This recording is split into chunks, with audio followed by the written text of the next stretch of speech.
Did you know a single geologist fooled the entire financial world with a bag of gold shavings in a jungle? In the mid-1990s, a tiny Calgary company called Bre-X claimed it had found the biggest gold deposit on Earth, buried deep in the jungles of Borneo.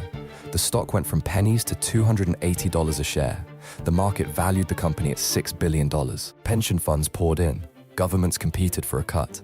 Mining giants lined up to partner, all of it built on a lie. Chief geologist Michael de Guzman had been quietly shaving gold into the core samples. Every test confirmed the deposit because every test was measuring his fraud. The trick worked because everyone wanted it to be true.